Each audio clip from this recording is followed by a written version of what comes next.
I welcome you all. So today's our topic is Maths of Class 10th Quadratic Equation. We are discussing exercise 4.3. Now we are going to discuss question number 8 of this exercise. So first of all I am going to read this question. मैं आपको एक बार question पढ़ के सुना देता हूँ. A train travels 360 km at a uniform speed. If the speed had been 5 km per hour more, it would have taken 1 hour less for the same journey. Find the speed of the train. तो अब इस question को पढ़ के ये तो समझ में आता है कि इसमें किस चीज की बात हो रही है. इसमें बात हो रही है इस क्वेश्चन में स्पेशली एक ट्रेन की. ओके, जिसमें कि कुछ स्पीड है, टाइम है और डिस्टेंस है. और यहाँ पे ये जो स्पीड, टाइम एंड डिस्टेंस है इसका जिक्र 2 टाइम्स हो रहा है, 2 बार हो रहा है. तो अगेन एक स्पीड ले लेता हूँ, टाइम ले लेता हूँ और डिस्टेंस ले लेता हूँ. और हमें इस बात का ध्यान रखना है कि इन सभी टर्म्स का यूज करते हुए हमें एक क्वाड्रेटिक इक्वेशन भी फॉर्म करना है और उसी क्वाड्रेटिक इक्वेशन को सॉल्व करते हुए हमें उसका सॉल्यूशन फाइंड करना है. अब जरा एक बार देखिए क्वेश्चन को, मैं फिर से पढ़ रहा हूं, समझने की कोशिश कीजिएगा. अ train travels 360 kilometre at a uniform speed. Train कितना ट्रेवल करती है? 360 किलोमीटर. और स्पीड उसकी कैसी है? यूनिफॉर्म है, एक जैसी, यानी बीच में चेंज नहीं होती. तो हमें इस बात से इतनी इंफॉर्मेशन मिली कि जो डिस्टेंस है दैट इज 360 किलोमीटर. क्वेश्चन में कहा गया और वो यूनिफॉर्म स्पीड से चल रही है, बट यूनिफॉर्म स्पीड ये नहीं बताया गया कितना है. और जो वैल्यू अननोन होता है हम उसे एज्यूम कर लेते हैं, एक्स वाई जेड एनीथिंग. अगली लाइन को हम पढ़ते हैं. If the speed had been 5 kilometre per hour more. अगर ऐसा होता, कैसा होता कि ट्रेन की speed 5 kilometre per hour more होती, 5 किलोमीटर पर आवर ज्यादा होती. तो अच्छा सपोज करो, लेट से मैं कह देता हूं स्पीड फर्स्ट ऑफ ऑल कितनी थी? x kilometre per our. पहले स्पीड थी ट्रेन की x kilometre per our. 5 kilometre per our increase हो रही है, तो अब जो स्पीड होगी ना, new speed, that will B x plus 5 kilometre per our.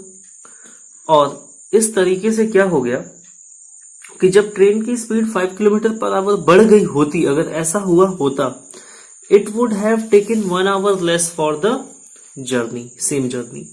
तो पहले जो टाइम लगता था, ओके, अब उससे टाइम 1 आवर लेस लगता. 1 आवर क्या लगता? लेस लगता, यानी कम लगता. इसका मतलब तो ये हुआ, अगर मैं इन सबको एक नाम 1 1 1 देता चलूं, इसको नाम 2 2 2 देता चलूं, और क्वेश्चन में कहा गया है सेम जर्नी है, तो जब पहले डिस्टेंस 360 किलोमीटर था तो अब भी कितना होगा? 360 किलोमीटर ही होगा. तो इसका मतलब ये हुआ कि पहले जो टाइम लगता था t1 और अब जो टाइम लगेगा t2, इन दोनों के बीच डिफरेंस जो होगा that will be of 1 hour. ये बात आप समझ पा रहे हैं? तो पहले ज्यादा टाइम लगता, अब क्या लगता? कम टाइम लगता. और कितना कम टाइम लगता? वो होता 1 आवर. अब देखो, अब हमें क्वाड्रेटिक इक्वेशन फॉर्म करना है, तो एक चीज का नॉलेज आपको पहले से होना चाहिए. एक फॉर्मूला होता है speed is equal to distance upon time. याद है? जिसको हम कह रहे होते हैं क्या? s is equal to D by T. Same formula यहां पे आप अप्लाई कर दो. Speed is equal to distance upon time. Is it clear? इसको मैं 1 कर देता हूं. तो पहले स्पीड कितनी आ रखी है? दैट इज हमने मान रखा है x. लेट से x है, then x will become is equal to distance कितना है पहले? 360, और बाई टाइम t1 का हमें अंदाजा नहीं, कोई पता नहीं, t1 अननोन है. नेक्स्ट टाइम स्पीड कितनी है? That is x plus 5 is equal to distance क्या है? That is same 360, and time is t2 that is not known. Okay, now अब आपको दिखाई दे रहा होगा, यहां से अगर मैं क्रॉस मल्टीप्लाई करके t1 को लेफ्ट साइड में कर लेता हूं, this will become 360 by x and t2 will become 360 by x plus 5। Is it clear? और अगर मैं चलता हूं अकॉर्डिंग टू क्वेश्चन, तो क्वेश्चन में क्या कहा गया था कि पहले जो टाइम लग रहा है और अब जो टाइम लगेगा वो उसके बीच का डिफरेंस 1 आवर है। पहले ज्यादा टाइम लगता था, अब ट्रेन कम टाइम में पहुंच जाएगी, 1 घंटे पहले ही पहुंच जाएगी। इसका मतलब ये हुआ कि जो टाइम 1 और टाइम 2 के बीच का डिफरेंस है वो 1 आवर का है। इसका मतलब ये हुआ कि t1 minus t2 is equal to है कितना, 1 आवर। और हमें इसी का यूज करना है। देखो कैसे, t1 के प्लेस पे राइट कर देना है 360 बाई एक्स, t2 के प्लेस पे राइट कर देना है 360 बाई एक्स प्लस 5, और इनका जो डिफरेंस है वो 1 का है। अब देखिए इन दोनों में कॉमन क्या है, दैट इज 360 कॉमन ले लेते हैं, तो अंदर क्या बचेगा 1 by X minus 1 by X plus 5 is equal to 1। Is it clear? Now अब जरा आप देखिए, ये हो जाने वाला है 360 और ये हो जाएगा अपॉन में मैं एलसीएम ले लेता हूँ x इंटू एक्स प्लस 5, और इसका इधर मल्टीप्लाई होगा x प्लस 5, इसका इधर मल्टीप्लाई होगा minus of x is equal to 1। अब देखिए, अब इसके आगे मैं क्या करता हूँ, यहां से इस क्वेश्चन को फर्दर आगे एक्सटेंड करेंगे। This will become 360 in bracket x minus x 0 हो जाने वाला है और बचने वाला है ओनली ऑफ 5, और यहां से आपको मिलेगा x का मल्टीप्लाई जब होगा x square plus of 5x is equal to 1। अब देखिए यहाँ पे तो 1 होगा, 1 अपॉन 1, तो मैं क्या करता हूँ 360 का 5 में मल्टीप्लाई करके साथ में क्रॉस मल्टीप्लाई भी कर लेता हूँ, तो this will become x square plus 5x into 1, क्योंकि इनका मल्टीप्लाई 1 में होगा, और यहां से मल्टीप्लाई होगा 360 इंटू 5 का। अब 360 इंटू 5 आप कर रहे होंगे तो आपको मिल रहा होगा 1800, और यहां से मिल रहा होगा x square plus of 5x। ये लेफ्ट हैंड साइड में आके ट्रांसफर होगा, this will give you X square plus 5x minus of 1800 is equal to 0। अब देखिए आपके सामने क्या है, एक चैलेंज है कि इसी को ब्रेक करना है ऐसे 2 पार्ट्स में, जहां पे माइनस करने पे आपको 5 मिलता हो और मल्टीप्लाई करने पे आपको 1800 मिलता हो।